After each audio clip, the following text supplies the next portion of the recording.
Prey, que aqui no Brasil chega com o título de O Predador, a Caçada, é um filme tão bom e tão eficiente dentro da sua proposta específica, e ao mesmo tempo tão simples e tão direto ao ponto dentro daquilo que ele se propõe a ser, que se torna impossível para o espectador não chegar ao final da projeção sem um sentimento de meu Deus, como que não tiveram essa ideia antes? Estava na cara e diante dos narizes de todo mundo envolvido nessa franquia que essa ideia aqui podia dar certo. É claro que é muito mais fácil a gente julgar as coisas agora que elas estão prontas, mas é que nesse caso específico, a gente tá falando de uma franquia que desde o seu início, lá em 1987, dirigido pelo John McTiernan e estrelado pelo Arnold Schwarzenegger, é uma franquia que tentou e tentou e tentou replicar o êxito daquele filme original sem nunca conseguir chegar sequer perto daquilo. Ok, justiça seja feita. O Predador 2, ele pelo menos tentava ir por um cenário e por um caminho diferentes do original, ele tentava renovar um pouco as coisas, ele até era um filme bacaninha e eu percebo que o tempo vem fazendo muito bem a reputação dele. Já o Alien vs Predador, nhé.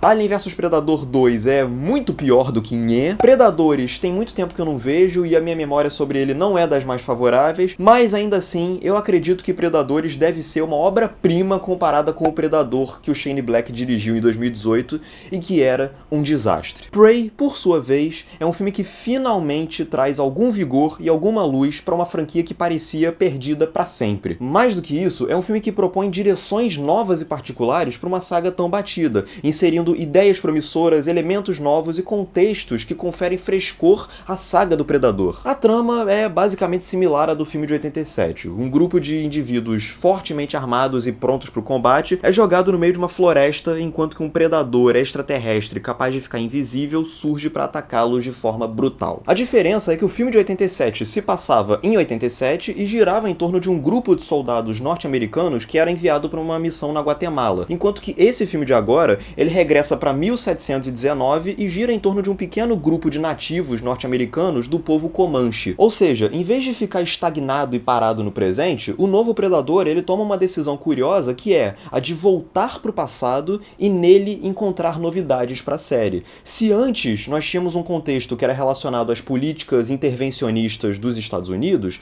dessa vez a ótica é quase que o oposto, mostrando justamente o ponto de vista dos nativos diante de uma invasão brutal e sem precedentes. E essa é apenas uma das boas novidades trazidas por Prey, que de um modo geral faz um serviço interessante ao voltar no tempo com o intuito de encontrar coisas basilares que ajudem a entender melhor o hoje, o agora. É um filme que, ao mesmo tempo que se passa numa época passada, ele é extremamente contemporâneo em praticamente tudo que ele se propõe a fazer. Até a personalidade dos personagens, em especial da protagonista, é dotada de uma malemolência e de uma espontaneidade que, em vários momentos, parece condizente com o comportamento e com o humor de uma jovem do século XXI. E reparem, eu falei a protagonista. Sim, porque depois de décadas sendo povoada exclusivamente por heróis homens bombados, a franquia Predador finalmente resolveu dar uma variada nesse sentido e trazer para o centro da ação uma jovem mulher vivida pela Amber Midthunder, o que é outra coisa que ajuda a manter Prey sintonizado com os tempos atuais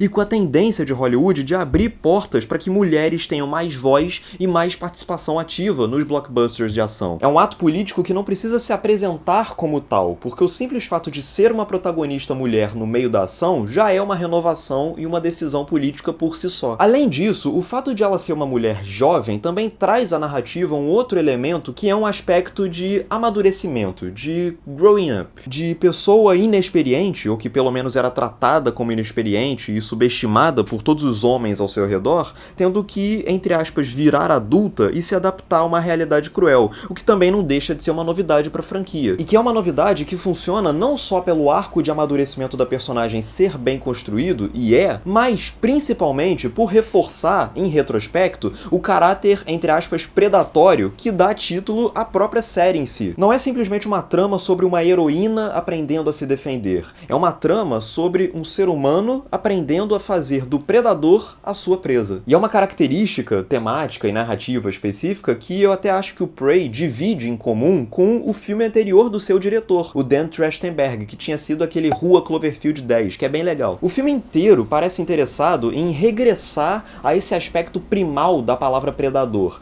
desde o fato da narrativa narrativa em si girar em torno de um grupo de nativos que não dispunha de tecnologia ou de equipamento bélico para se defender do monstro, até o fato de que desde o início a própria estrutura da narrativa ela vai estabelecer uma lógica meio que de cadeia alimentar para a maneira como ela vai conectar um evento terrível da trama ao outro, de como que uma situação horrorosa vai levar a outra. Então o que a gente vê no filme não são só seres humanos sendo caçados pelo predador, ou vice-versa. São coelhos sendo caçados por lobos, depois lobos sendo caçados por seres humanos, depois seres humanos sendo caçados por ursos, e depois ursos sendo caçados pelo predador. Ou seja, o conflito que desbalanceia aquela natureza vai muito além, especificamente, da disputa dos seres humanos contra o predador. Ele pode envolver, na verdade, todo e qualquer tipo de espécie viva que esteja disponível no meio ambiente. Inclusive, de todos os filmes da série Predador, esse aqui é, sem dúvida alguma, um dos mais violentos de um ponto de vista puramente gráfico. A violência gráfica nesse filme, ela é extrema,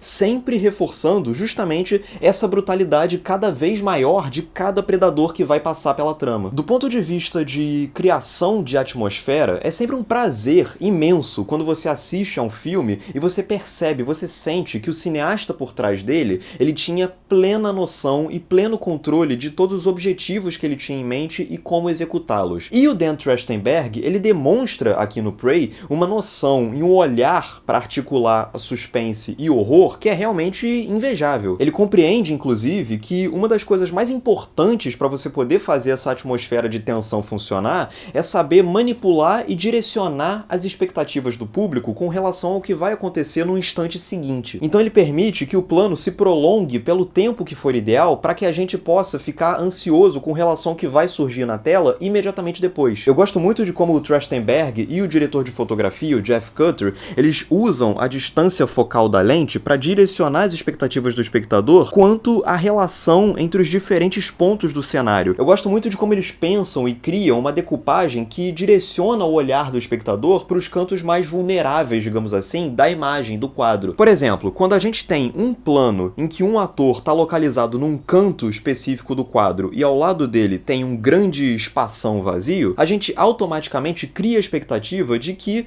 algo vai surgir daquele espação vazio. E quando isso não acontece, quando esse algo surge de algum outro canto da imagem que a gente não esperava, a gente é pego de surpresa. Então eles pensam e criam uma lógica visual toda que faz o espectador se sentir como uma presa, que pode o tempo todo ser atacada pelo predador vindo seja lá de onde for. Então, no fim das contas, de um modo geral, eu acho que o Prey, ele é um filme que se comunica muito melhor através do silêncio e dos detalhes do que necessariamente pelos momentos em que os personagens vão verbalizar as intenções dos autores por trás da obra. Os poucos momentos em que o filme se quebra, pelo menos pra mim, são justamente aqueles em que os personagens dizem e expõem da boca pra fora, de forma didática, todas as mensagens e as intenções temáticas e políticas do projeto como um todo. Ainda assim, Prey é um filme de ação muito competente dentro de tudo aquilo que ele se propõe a ser. É um filme que dura ligeiros 98 minutos, ele passa num flash e eu curti bastante.